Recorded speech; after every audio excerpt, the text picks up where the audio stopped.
ნაბიჯი, პროგრესული ნაბიჯი ფერწერაში. ლეონარდოს მარტივად რო ვთქვათ გამოგონებაა ეს. და მე მინდოდა მესაუბრა ამის შესახებ კერძოდ სფუმატოზე და ზოგადად სფუმატოს თემის შერჩევით მოდი გავაანალიზოთ აი ისმება ესეთი კითხვა ხოლმე რითი არის დიდი ნახატი ჯოკონდა აი კაცობრიობა დიდად არის აღფრთოვანებული ამ ნახატით ხო არა მარტო ზოგადად კაცობრიობა არამედ თვითონ აი ესე ვთქვათ ის ოსტატები რომლებიც ფერწერით არიან დაკავებული ხო ფერწერის ისტორიის მანძილზე ისინი ლოგიკურად მივიდნენ იმ დასკვნამდე რომ ჯოკონდა არის სიმბოლო ზოგადად კაცობრიობის მიღწევისა ფერწერის სფეროში და რითია დიდი ეს ნახატი აი მოდი ამაზე ვისაუბროთ და ერთ-ერთი შემადგენელი ნაწილი იქნება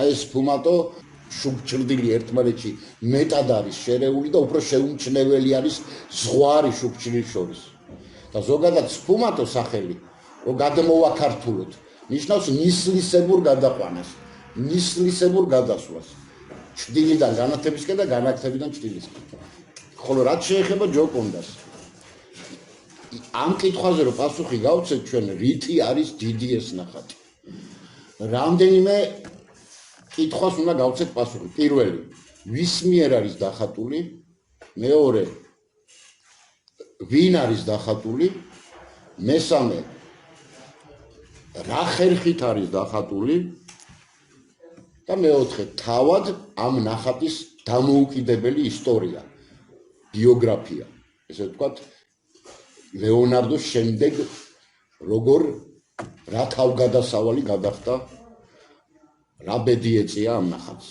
აი ეს 4 ნაწილად დავყოთ პასუხი შეკითხვაზე რითი არის დიდი ნახატი გენიალური ლეონარდოსი ჯოკონდა ხო ვის მიერ არის დახატული რა თქმა უნდა ლეონარდო ვინ არის ლეონარდო არის რენესანსის ჟამს მოუწე უდიდესი მხატვარი ხო და ეს შემთხვევითი არ არის სხვათა შორის რომ ლეონარდო უფალმა შვა სწორედ იმ პერიოდში როდესაც მომწიფებული იყო უკვე ესე ვთქვათ ეს აღმართი მწვერვალისკენ რასაც ქვია ლეონარდოს აღმასვლა და მწვერვალზე დამკვიდრება რენესანსისა იმიტომ რომ ლეონარდო მიქელანჯელო და რაფაელი ეს ტრიადა წარმოადგენს ზოგადად ამ 4 ნაწილიანი 4-ჟამიანი რენესანსის მთლიან ეპოქას 4-ჟამიანი რას ნიშნავს არის პროტორენესანსის პერიოდი 1300 წლამდე 50 წელს მოიცავს დაახლოებით შემდეგ არის ტრეჩენტო ანუ 1300-იანი წლები რენესანსის კვარტოჩენტო ეს არის 1400-იანი წლები და 1500-იანი წლები შიკვეჩენტო ხო და ზოგადად რენესანსი ქართულად რო ვთარგმნოთ ხო ეს სიტყვა არის აღორძინება და კითხვა ისმება რა აღორძინდა ხალხმა აი რატო ქვია აღორძინება აი რა აღორძინდა იტალიაში აი ამ პერიოდში 1300-იან 1500-იან წლებში აღორძინდა ხალხნო ანტიკური ხანის მიღწევები შემოქმედებითი მიღწევები არა მარტო მხატვრობა დაწყებული ფილოსოფიიდან დაამთავრებული მათემატიკით და მოგეხსენებათ ანტიკურ ხანაში თუ არ ვწდები აკადემიაში ასწავლდნენ 7 საგანს თუ არ ვწდები და ეს 7 სფეროს აღორძინება მოხდა რა ერთ-ერთი სფეროა სწორედ შემოქმედება და აი პროტორენესანსის დროს უკვე ჟამი დადგა იმისა რომ აი ეს აღორძინებულიყო რა აი ეს უდიდესი დასავლური კულტურა მაგრამ ჩვენ მაინც მხატვრობას შევეხოთ ხო და ეს აღორძინებას დაიწყო პროტორენესანსი შემდეგ ტრეჩენტო და კვარტოჩენტოს შუაგულში 1452 წელს იბადება ლეონარდო იბადება პიროვნება რომელიც კაცობრიობის პირველი კაცია ასე უწოდებს მას UNESCO. ხდებით? ეს არის ადამიანი, რომელიც მსგავსი არ დაბადებულა ქრისტეს აქეთ. ქრისტეს იქით მე ჩემი პირადი აზრია, რომ აწონასწორებს, ესე ვთქვათ, ანტიკურ ხანაში ლეონარდოს აი ამ სიდიადეს სოკრატე. სოკრატეზე ცალკე ვილაპარაკობ, შემდგომ გავაგრძელოთ ჩვენ ესე ვთქვათ ჯოკონდას თემა. ანუ იბადება ადამიანი, რომელიც ქმნის აი ამ ნახატს, რომელიც შემდეგ იქცევა სიმბოლოდ კაცობრიობის ხატრობის ისტორიის უმაღლესი მიღწევის. ლეონარდო ამას ხატავს 1503 წელს, იწყებს ხატვას 51 წლის ასაკში. ჯოკონდას ხატვას იწყებს სხვადასხვა ვერსიებია და ზოგი იძახის 6 წელი მოანდომა, ზოგი იძახის 4 წელი, ზოგი იძახის 9 წელი. მაგრამ მე არ არის მთავარი. მთავარი არის 1503 წელი, როდესაც ის უკვე იწყებს ჯოკონდას ხატვას და სფუმატო, რაც ვახსენეთ ჩვენ, ეს არის ხერხი, რასაც მიაგნო და გამოიყენა ლეონარდო. სანამ ამას კერძოდ ამაზე გავამახვილებ ყურადღებას, მინდა გითხრათ ის, რომ რენესანსის მწვერვალზე შემდგომმა უკვე განვლილმა წლებმა კაცობრიობამ აღიარა, რომ რენესანსის მწვერვალს წარმოადგენს ტრიადა.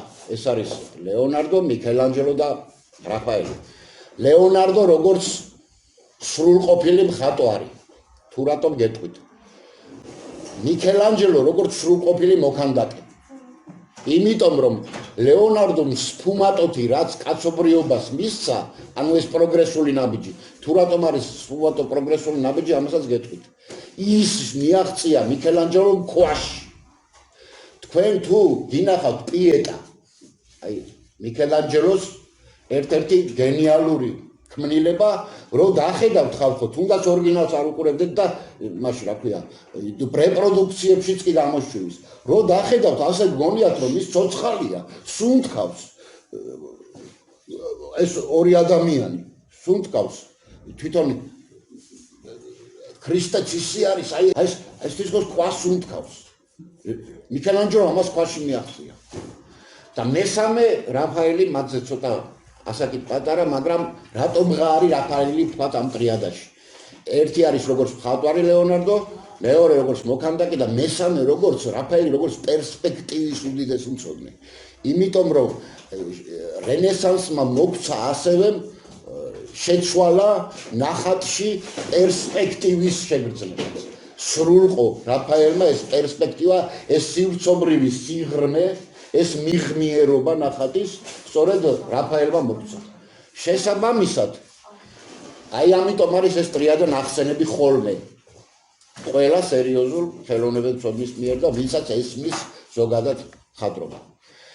რაც შეეხება ლეონარდოს, სფუმატო ეს არის ხალხნო ნახატის სულის შთაბერვა. ლეონარდომ ამ ნისლისებური გადასვლის მეშვეობით, ამგვარი დამუშავების მეშვეობით პორტრეტისა და ფიგურისა მიაღწია იმას, რომ მის ნახატებს უყურებთ და ცოცხალია რა, სუნთქავს. და სხვათა შორის სფუმატო არა მარტო ჯოკონდაში აქვს გამოყენებული, არამედ თუ გახსენდება ეკუნია ორი ვარიანტი მადონა მღვიმეში, თუ გახსენდებათ. ერთი ვარიანტი 1492-3 წლებში აქვს დახატული, სადაც არ არის იმდენად სფუმატო გამოყენებული, ერთი ვერსია და მეორე ვერსია 500-იან წლებში, სადაც სწორედ აი სფუმატო გამაოგნებლად ჩანს. აი ეს თუ გახსენდებათ ეს ფიგურა, რომლის ღაწვი ჩანს და ეს ლოყა, როგორი განათებაა, როგორ გადადის ჩრდილი განათება, შეცოცხალია.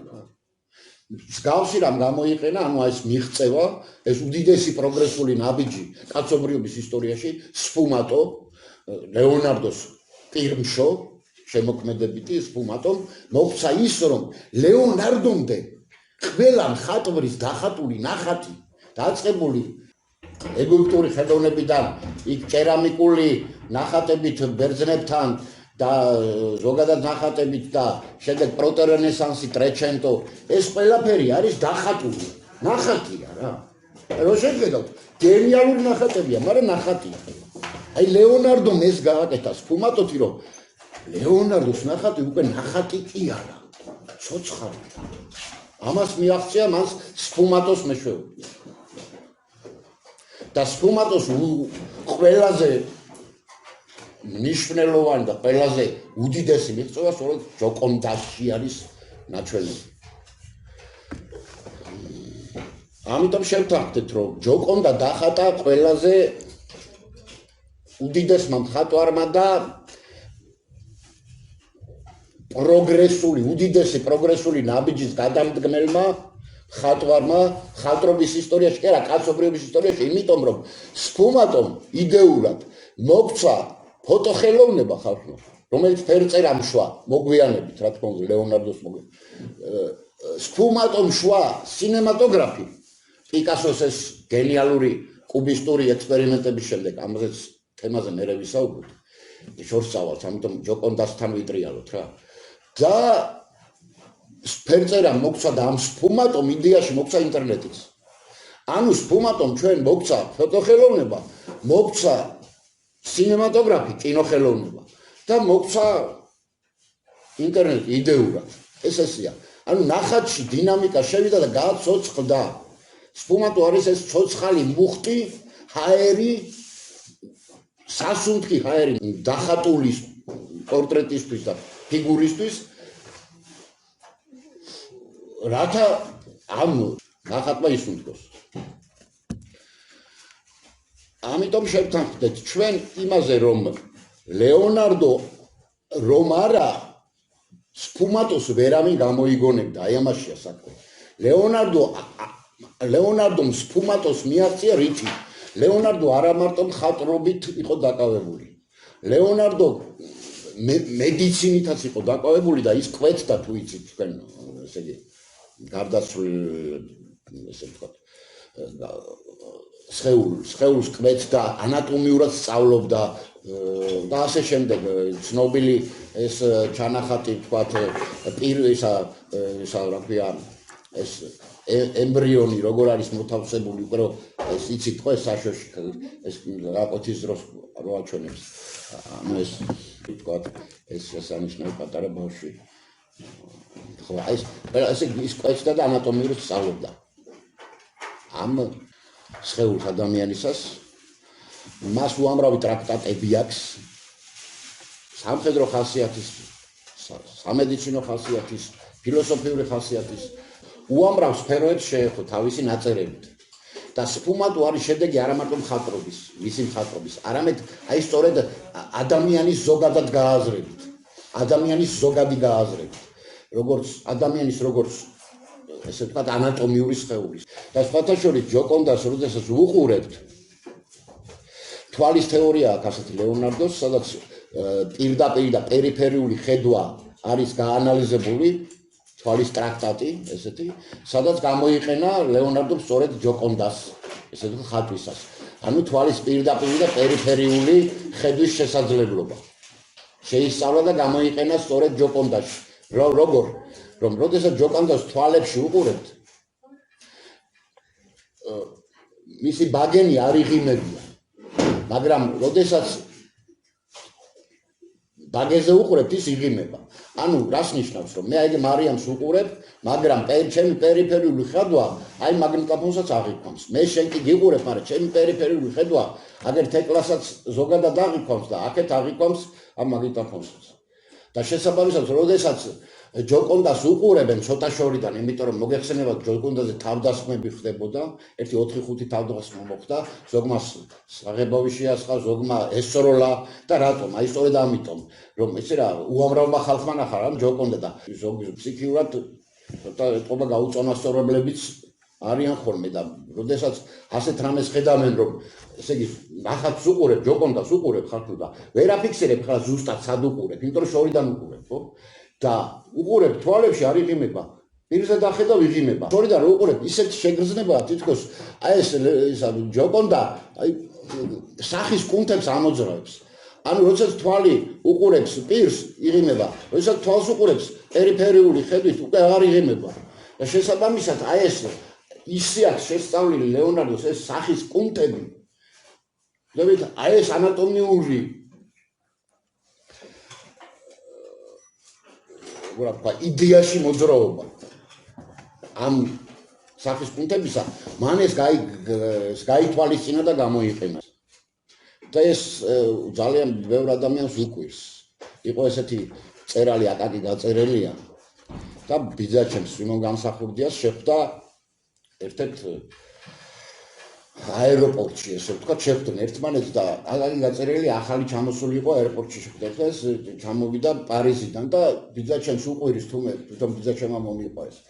ცოცხალიო, ველაპარაკებოდაო და დააზუსტა ბიძაჩემმა ვიზე ლაპარაკიო და რა ფიქრს აკაკიო და ჯოკონდა ვნახეო და გაოგლებული ვარო აი სახის მოძრო მე თითქოს მე ლაპარაკებოდაო აი ხვდებით ანუ აი ეს პერიფერიული და პირდაპირ ხედვის მომენტები და ასე გეგრონია რომ ეს მოძრაობს ხვდებით ანუ ხატვარი რომ ჯოკონდა დახატა იყო მზად იმისთვის რათა სფუმატო გამოეყენებინა სფუმატო რომელიც არის პროგრესული ნაბიჯი მხატვრობის ისტორიაში ეს არის უმთავრესი ნაბიჯი სფუმატომ განაპირობა შემდეგ ძალიან ბევრი პროგრესული ნაბიჯები მხატვრობის ისტორიაში რა თქმა უნდა განაპირობა ზოგადად კაცობრიობის ტექნიკურმა განვითარებამ და დროის აჩქარებამ ისეთი როგორც არის იმპრესიონ და კუბიზმი, რამაც ცალკე მერე ვისაუბროთ იმპრესიონიზმი და კუბიზმი, მაგრამ აი ეს სწორედ იმპრესიონიზმი და კუბიზმი აი სფუმატომ მისცა დასაბამად.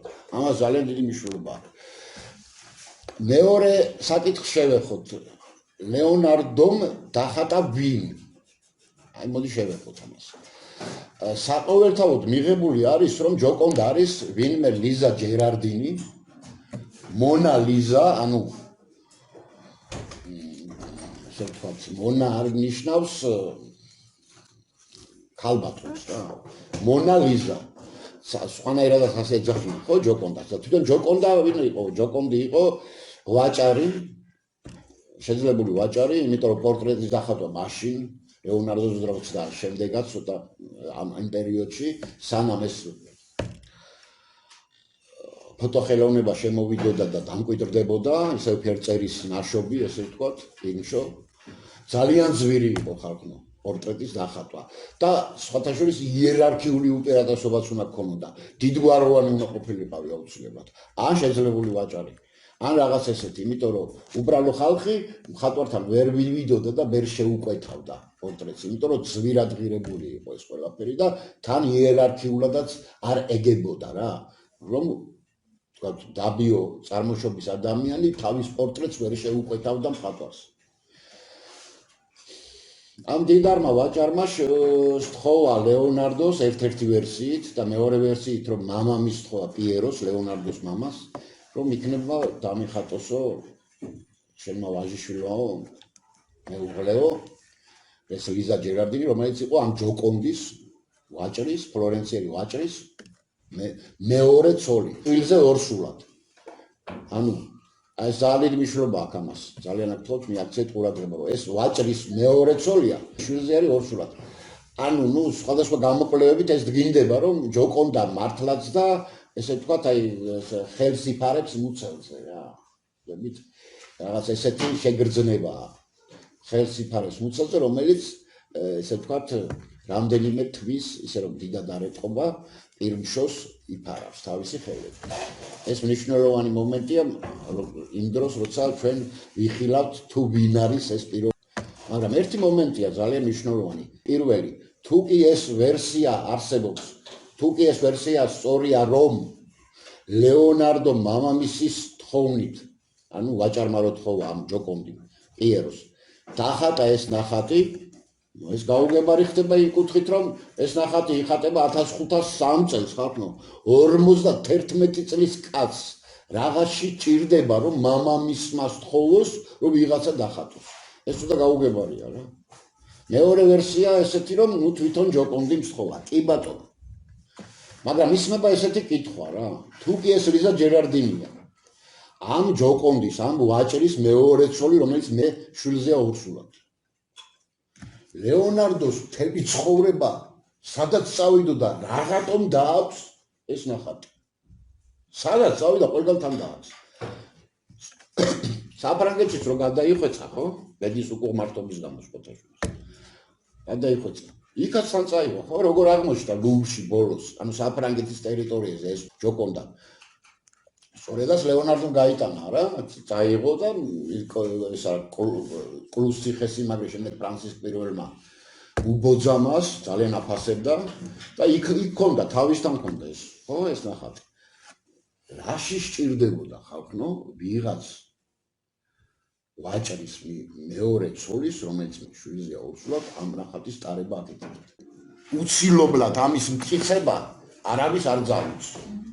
და არსებობს ამის გამო სხვადასხვა ვერსიები.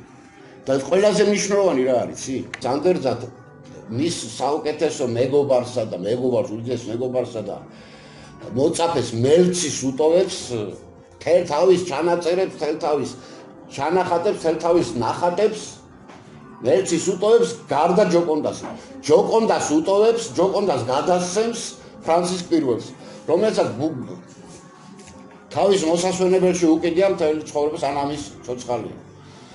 იმიტომ რომ ლეონარდო ხვდებოდა რას, რომ დროთა განმავლობაში მისი ნაანდერძები შეიძლება გაფანტული და ჯოკონდა მისთვის ძალიან მნიშვნელოვანი რატომ იყო, აი დავარკვიოთ ეგ, რომ მეფეს გადასცა, აი მეფეს რომ გადასცემდა, ეს ნახატი დროში გადაწყვეტებოდა რა საუკუნეებს. პატრონი გამოუჩნდებოდა. ხდებით? ესეც მნიშვნელოვანი ფაქტია, სხვა შორის, როცა საუბრობთ კერძოდ ვინ არის ლიზა ჯერარდინი. და ეს ჯოკონდი.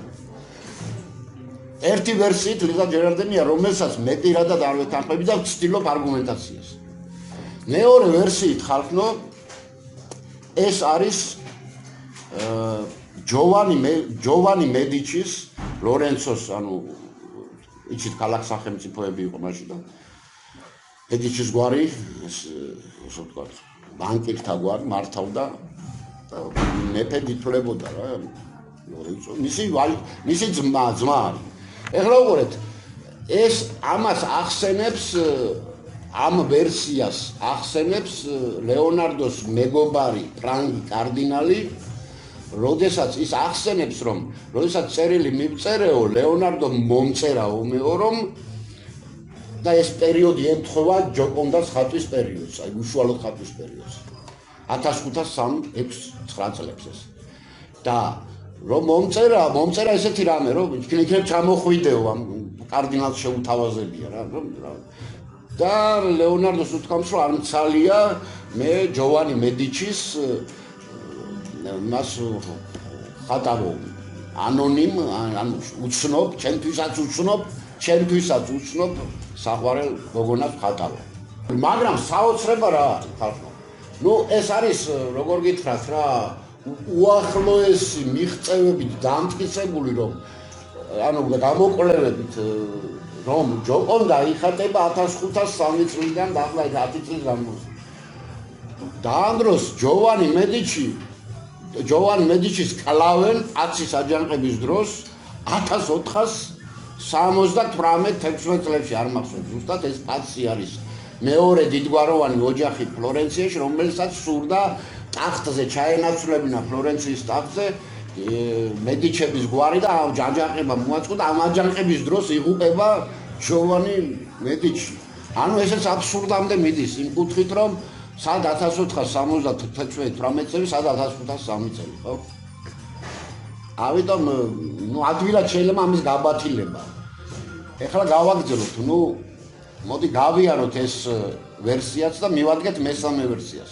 მესამე ვერსია წამოიჭრა უკვე მე-20 საუკუნეში, როდესაც განვითარდა კომპიუტერი. და უპირველესი სხვადასხვა შემოწმების ესე ვთქვათ, შესაძლებლობად, რა თქმა უნდა, ჯოკონდაც, ესე ვთქვათ, შეამოწმეს ანატომიური წერტილებით და დაემთხვა პირდაპირ, აი ანატომიურად დაემთხვა საოცრად ლეონარდოს ახალგაზრდობის სახეს და ზოგადად ლეონარდო დახატული ყავს სხვა ხატრებს. ახალგაზრდობის არის 2-3 ნახატი ისტორიაში შემორჩენილი. და ის გაადიდეს რაღაცა ასე შემდეგ და ესე ჩააპროგრამეს კომპიუტერში და ეს დაემთხვა, საოცრად დაემთხვა. თუ კი ეს ასეა. და ეს არის გენიოსის მისტიფიკაცია, ანუ გაგვეხუბრა, ანუ თავის თავი ქალაც არ დახატა.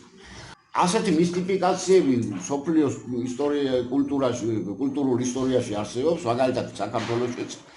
აი პაოლო იაშვილი გენიოსი, მე-20 საუკუნის კარიბჭე, ასე ეძახდნენ სიმბოლისტების მამამთავარი, რომელიც თავად მხატვარი იყო სხვათა შორის.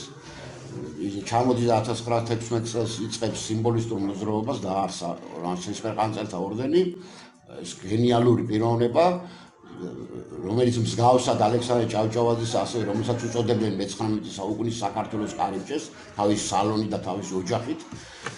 ის იღებდა სტუმრებს და ესე ვთქვათ და ის ახვედრებდა თავის ოჯახს და ის გააცნობდა საქართველოს. ასეთი მისია იკისრა თავისდაუნებურად პაოლომ და საოცრად გაართვა თავი. მე თუ მკითხავთ, ეს გენიალური პოეტია, რაკნა პაოლომ ასეთივე მისტიფიკაცია მოიფიქრა, რომ 1916 წელს პირველ ნომერში სიმბოლისტების ცისფერყანწელში ჟურნალში ქვეყნდება ელენე დარიანის ლექსი, რომელიც რო წაიკითხოთ ხალხმა არის ქალის მიერ დაწერილი. ნაღდათ რა. იმიტომ რომ ისეთი თემებს ეხება და ისეთი ინტიმური რაღაცები რომ არ შეიძლება ეს კაცმა დაწეროს რა, იმდენად ქალურია.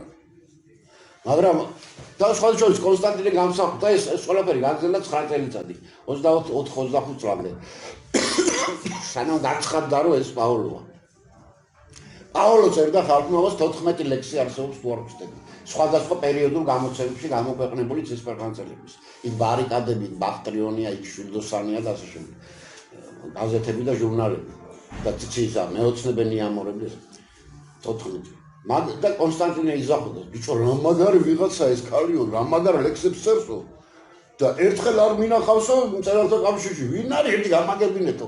ამას იძახეს 20 წლებში. მაგრამ მე რა თქმა უნდა ეს გაცხადდა, ეს იყო პაოლო.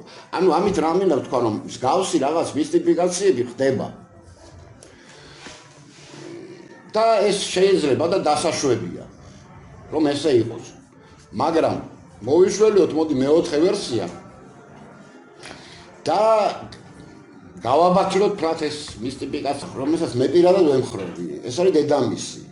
ეს ყველაფერი აქეთკენ მიდის რა. სხვათა შორის ძალიან მნიშვნელოვანი გამოკვლევი იყო ამ ბოლო წლებში ინგლისში, რაც ძალიან ამყარებს ამ ვერსიას რა. პირველი, როდესაც ვიძახით, რომ კომპიუტერით ემთხვევა, აქაც მართლდება იმ კუთხით, რომ ესე დოკუმენტურად ცნობილია ის, რომ ლეონარდო აი ძალიან გავდა დედამისს, ხო არის ბავშვი რომ დაიბადება ამ დედამისს ან მამამისს, უსასწაოსრად გავს.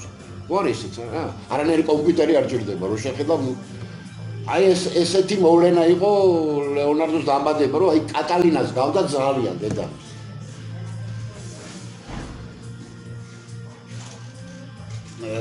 თან მე მინდა გავამყარო ეს მოსაზრება იმით, რომ ლეონარდომ მთელი ცხოვრება დედამისს ეძებდა. მას შემდეგ რაც მამამისის სულმოკლეობისა და ესე ვთქვათ გაუბედაობის გამო მან დედამისთან ურთიერთობა ვეღარ გააგრძელა, ესეც სხვა თემაა და ამას შევეხებით. ანუ კატალინა იძულებით მოაშორეს პატარა ლეონარდოს. მთელი ხნის განმავლობაში სადაც კი ის დადის, ის მუდამ ეძებს დედამისს. და ის რომ ის ამ ნახაზს არ იშორებდა, ის რომ ამ ნახაზზე მან იზრვა სიკვდილის შემდეგაც კი, იმით რომ ფრანცის პირველს გადასცა და არა მელცის. ხო? აი ეს ხა გადაჭრით მტკიცება არც ერთი ვერსიის არ შეიძლება. მაგრამ კიდევ ერთხელ გეუბნებით, არა მარტო ჩემი ახირებაა, რომ ამ ვერსიას ვემხრობი. ზოგადად ვინც ლეონარდოს მეტნაკლებად იცნობს, უფრო აქეთ ამ ვერსიისკენ წამოა ალბათ. და კიდევ ერთხელ გეუბნებით, რომ სერიოზული გამოკვლევები ბოლო წლების უფრო აქეთკენ მიდის, რომ ეს არის დედამისი. ლეონარდოს ცხოვრებაში და ცოტა მერეც თვითონ აი ჯოკონდას, რასაც ვეძახით, ხო, ამ ნახაზს ჯოკონდა არ ერქვა. ჯოკონდას ეძახდნენ სხვა ნახაზს, ლეონარდოსას, რომელიც ძალიან უცნობია, მაგრამ ინტერნეტში შეგიძლიათ მოძებნოთ. ესე ვთქვათ, ჭეშმარიტი ჯოკონდა არის 3/4-ით მიტრიალებული, ხელები ესე აქვს. აქ ბავშვი არ უწვენია, მაგრამ წარმოსახვით ესე ამ დედა რო ემზადება, ხო იცით, აი ბავშვისთვის. ესე აქვს ხელები ჯოკონდას და უკაცრავად და ესე იგი წერდი მოშიშვლებული აქვს, ვითომ აწოვებს ძუძუს. ხო, ბავშვი არ არის დახატული, უბრალოდ ესეა. აი ეს არის ნამდვილი ჯოკონდა, სხვადასხვა დოკუმენტალური მტკიცებით რა. იმიტომ რომ არიან ანონიმი ავტორები, რომელიც ამ ფაქტს აღნიშნავენ. და მივდივართ მეოთხე კითხვაზე, უშუალოდ ლეონარდოს შემდეგ ამ ნახატს რა ბედი ეწია, ხო? ფრანცისკ პირველს გადაეცა, შემდეგ გარკვეული პერიოდის შემდეგ, ანუ ესე ვთქვათ, მონარქთა ხელში იყო მართლაც და თითქოს და აუხდა ლეონარდოს ესე ვთქვათ, იმედი არ გაუცრუდა, შემდეგ უკვე იგი ლურში ხვდება, მაგრამ ერთი საოცარი მომენტია, ძალიან მნიშვნელოვანი. ჯოკონდა მე-20 საუკუნის დასაწყისში 1911 წელს მოიტაცეს ლუვრიდან. არა ამ თემაზე არ გავვრცელდით, შორს არ ვიყავს. მე სხვა დროს შეიძლება ამ თემაზე საუბარი. და გუგლში რო ჩაწეროთ, თქვათ ჯოკონდა 1911-იან ჯოკონდას გატაცების საკითხი ან რაღაც რო ჩაწეროთ, გაძლევთ ერთ-ერთ ფოტოს, სადაც ჯოკონდა კიდია ისეთ კედელზე, სადაც ძალიან ბევრი ნახატი კიდია რა. ანუ 1911 წელს ჯერ კიდე ჯოკონდა არ ითვლება ესეთ ნაწარმოებად, რომ ცალკე უნდა ეკიდოს, რომ არ უნდა ისუნთქო, რომ არ უნდა მიეკარო, რომ არ რაიმე მოუფრთხილდეთ და ასე შემდეგ. ანუ ჯოკონდას მე ესე ვიტყოდი, ჯერ უნდა დარფასდებოდა. რა თქმა უნდა ის ჯოკონდა როგორც შემოქმედებითი ინტელექტუალური პროდუქტი, მხატვრული პროდუქტი და არა მარტო მხატვრული, ზოგადად მეცნიერული პროდუქტი, იმიტომ რომ კიდევ ერთხელ ვიმეორებთ, რომ სფუმატოს ხერხი მას ზენს მნიშვნელობას, ძალიან მნიშვნელოვანია. ხო და ირკვევა ის, რომ ჯოკონდა პირობითად ჯოკონდა რა, სხვა ნახატებთან ერთად კიდია და ძალიან დიდი მნიშვნელობა ითამაშა ჯოკონდას პოპულარიზაციაში ამ ფაქტმაც, რომ გაიტაცეს და დააბრუნეს და ხაშორს ტიტანიკი ჩაიძირა, კაცობრიობა შეიძრა ტიტანიკის ამ ფაქტით, ხო, რომ ჩაიძირა, საოცარი ტრაგედია მოხდა. მაგრამ ლეონარდოს ჯოკონდას გატაცება ისეთი ფაქტი აღმოჩნდა, რომ ტიტანიკის ეს ფაქტიც კი გადაფარა რა. იმდენად შეზრული იყო კაცობრიობა, თქვა ჯოკონდას გატაცებით.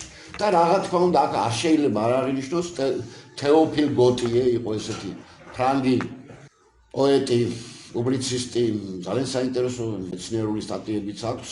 პიროვნება, რომელმაც სტატია მიუძღვნა ჯოკონდას, შემდეგ ამ სტატიამ ძალიან დიდი ესე ვთქვათ როლი ითამაშა ჯოკონდას პოპულარიზაციაში, იმიტომ რომ თეოფილ გოტიე იყო პიროვნება, რომელიც იყო ნახატის წამკითხველი, მას კარგად ესმოდა ზოგადად ფერწერის სადმი მეცნიერული მიდგომები და ჯოკონდას უწოდა ქალი, რომელიც როდესაც უყურებს, რაღაცა თითქოს გატყვევებს, თითქოს იქმნის რაღაც საოცარ გარემოს, რომ მისი მაღიარებელი ხდები.